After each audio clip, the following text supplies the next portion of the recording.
The year was approximately 570 CE. By this time, the people of the Arabian Peninsula had been practicing idol worship for a number of years. In fact, paganism had become an integral part of the people's livelihood, where various tribes would compete with one another to create unique idols in hopes that it would attract more tourists to the area and boost their economy.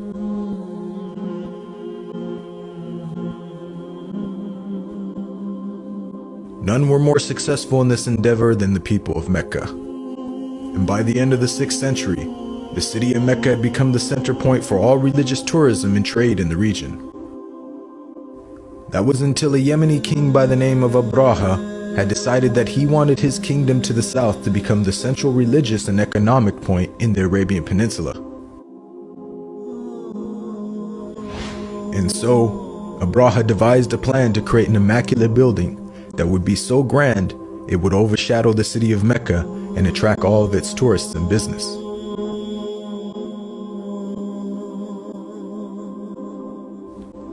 Of course, this news didn't sit well with many of the tribes in the region who held the city of Mecca in high regard.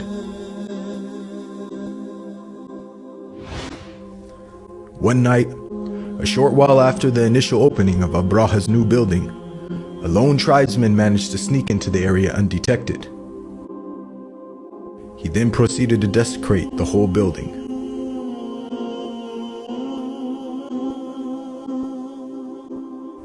The next day, when news of the vandalism had reached Abraha, he became extremely upset, for he knew that this was done for no other reason than to extract revenge for his challenge to Mecca.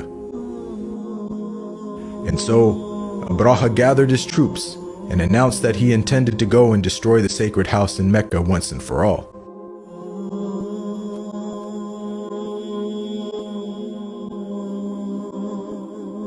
Abraha and his men then made their way northwards, only facing small pockets of resistance, which they easily crushed. When news of the army's approach reached the city of Mecca, the people knew that they couldn't possibly fight off such a large number of men.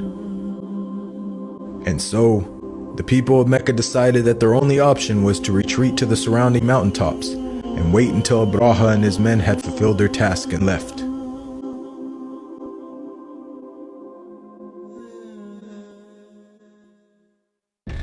By the time the army had reached the outskirts of Mecca, the city was completely empty, and it seemed as if there was nothing that could stand between Abraha and the sacred house which he had come to destroy.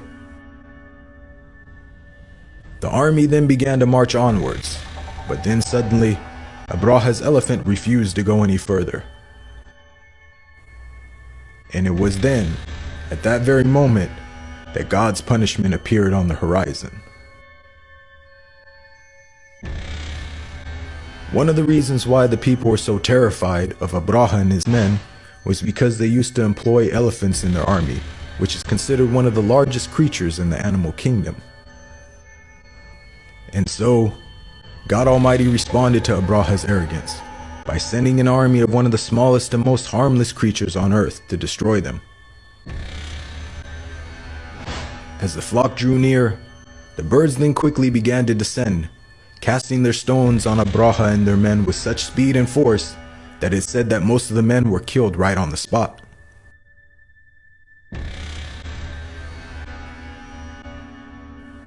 When the dust had finally settled, the once massive army, whose ranks were so large they appeared like stalks of grain, had now been completely decimated and destroyed, scattered across the desert lands as if they were trampled fields, eaten away by cattle.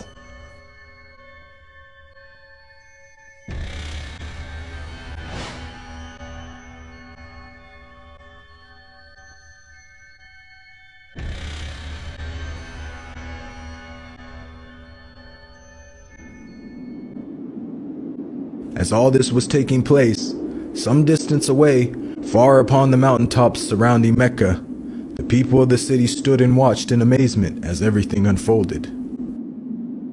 This was a scene that for many would shake them to their very core, and was an event so amazing that the people of Mecca would forever refer to that year as the Year of the Elephant.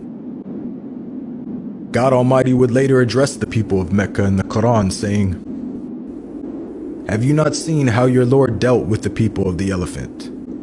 Did he not throw their plot completely off course, and then sent upon them an army of birds, striking them with stones made of clay, thus leaving them as if they were nothing more than fields devoured by prey?